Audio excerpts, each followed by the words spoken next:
नमस्कार, स्वागत है आप सभी का। मैं हूं आपके साथ आस्था कौशिक। न्यूज 18 उत्तर प्रदेश उत्तराखंड की चुनाव एक्सप्रेस पहुंच चुकी है वाराणसी। वाराणसी सबसे महत्वपूर्ण शहर इस लिहाज से क्योंकि ये देश के प्रधानमंत्री का संसदीय क्षेत्र है। 2017 में यहां पर 8 की 8 विधानसभा सीटों पर भाजपा ने कब्जा किया था, इसीलिए भाजपा का गढ़ इसे कहा जा रहा है। लेकिन क्या इतनी बड़ी जीत भाजपा इस बार में यहां से दोहराने जा रही है या फिर कई चुनौतियां खड़ी हो रही हैं? इसी पर हम चर्चा करेंगे आज और जानेंगे वाराणसी के मन की बात, यहां की जनता क्या सोचती है। काशी विश्वनाथ कॉरिडोर को भव्य रूप देकर सबके सामने रखा जा चुका है। घाटों का विकास हुआ है, सड़कों का चौड़ीकरण, बिजली, ये तमाम ऐसे मुद्दे हैं जो कि वाराणसी को एक आध्यात्मिक छवि के साथ साथ टेक्नोलॉजी से जोड़ने से लेकर तमाम स्मार्ट सिटी जैसी सुविधाएं देने के जो वायदे थे वो कहां तक पहुंचे हैं, यहाँ की जनता उस पर क्या राय रखती है, उसी पर आज हम चर्चा करेंगे। लेकिन आपको बता दें, इस बीच जो छठे चरण की वोटिंग है वो पूरी हो चुकी है। उत्तर प्रदेश विधानसभा चुनाव लगभग अब अपने अंतिम दौर में आ चुका है। केवल एक चरण का मतदान रह गया है, 7वें और अंतिम चरण का। और छठे चरण की बात करें तो शाम 5 बजे तक का जो डेटा आया है चुनाव आयोग की तरफ से 53% से कुछ ज्यादा जो है वो वोटिंग हुई है। आज पूर्वांचल में 10 जिलों की 57 सीटों पर वोटिंग होनी थी जो पूरी हो चुकी है और 5 बजे तक के डेटा के मुताबिक 53% से कुछ ज्यादा मतदान अभी तक हुआ है। हालांकि अभी भी कुछ क्यूज बाकी हैं, उनकी काउंटिंग होगी और फाइनली डेटा जो है वो रात तक आएगा।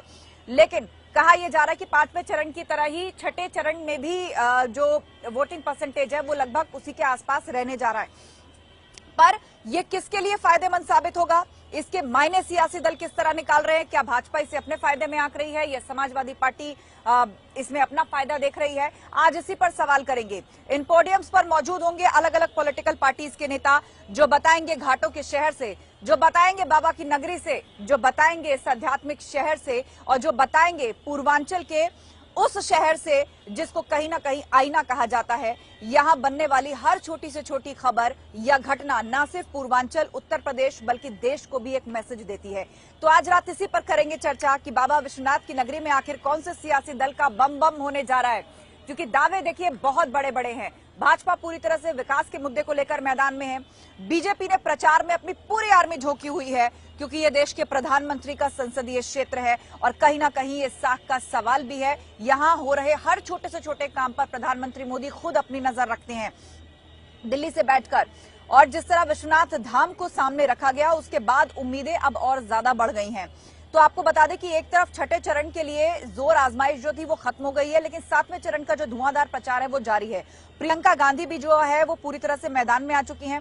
उन्होंने भी चंदौली में जनसभा की और यहां पर उन्होंने महंगाई बेरोजगारी के मुद्दे को उठाया और कहा, सवाल पूछा कि क्या महंगाई और बेरोजगारी आपका धर्म पूछती है? क्या विकास किसी एक विशेष धर्म के लिए होता है? तो फिर ये नेता जाति धर्म का मुद्दा क्यों उठा रहे हैं? इससे किसका फायदा हो रहा है? प्रियंका गांधी ने महंगाई और बेरोजगारी को लेकर सरकार पर निशाना साधा।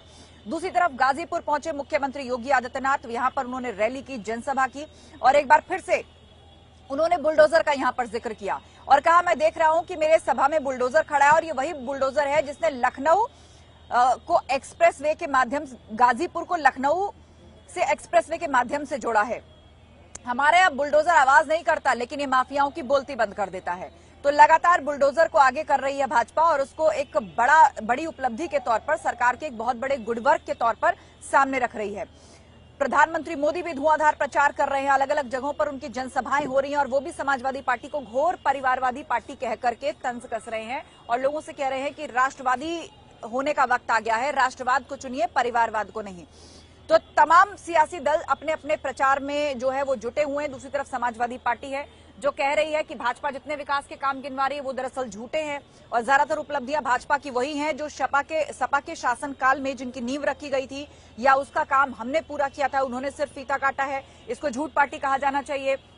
ममता बनर्जी पश्चिम बंगाल से यूपी आई हुई हैं यहां पर प्रचार के लिए अखिलेश यादव के समर्थन में, और जैसे ही वो यूपी आई उनको काले झंडे भी यहां पर दिखाए गए।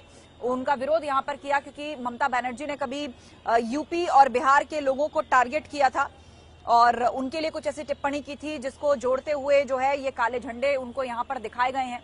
लेकिन ममता बनर्जी लगातार प्रचार कर रही हैं अखिलेश यादव के लिए, जनसभा और रोड शो कर रही हैं और वो ये भी कह रही हैं कि यूक्रेन का मुद्दा जो है वो सपा की तरफ से उठाया जा रहा है। तो उन्होंने इस पर भी केंद्र सरकार को घेरा कि पहले से क्यों नहीं वहां फंसे छात्रों को निकाला गया, और यदि इतने ही संबंध अच्छे हैं भारत के रूस से तो क्यों नहीं खबर लगी कि युद्ध हो सकता है, तो पहले से पहले लोगों को वहां से हटाया जाए। तो इन तमाम मामलों को लेकर उत्तर प्रदेश के चुनाव में आगे रखा जा रहा है। सपा की तरफ से भी यूक्रेन में फंसे छात्रों और भारतीयों का मुद्दा उत्तर प्रदेश के चुनाव में उठाया जा रहा है। तो दूसरी तरफ सरकार है, उसका ऑपरेशन गंगा चल रहा है। केंद्र सरकार जिसके तहत एक एक करके तमाम स्टूडेंट्स को, यूक्रेन में फंसे हुए भारतीयों को वापस ला रही है। नॉन स्टॉप फ्लाइट्स जो है वो इस वक्त चल रही हैं। तो उस वहां हो रही हलचल या वहां से आ रहे वीडियोस को भी विपक्षी दल उत्तर प्रदेश के चुनाव प्रचार में इस्तेमाल कर रहे हैं। दूसरी तरफ भाजपा इस सब को लेकर राजनीति करने का आरोप लगा रही है। लेकिन बनारस की जनता क्या कहती है, काशी की जनता के मन में क्या है, आज उस पर चर्चा का दिन है। तो आज रात 8 बजे न्यूज 18 उत्तर प्रदेश उत्तराखंड की चुनाव एक्सप्रेस वाराणसी के टाउन हॉल से लाइव है।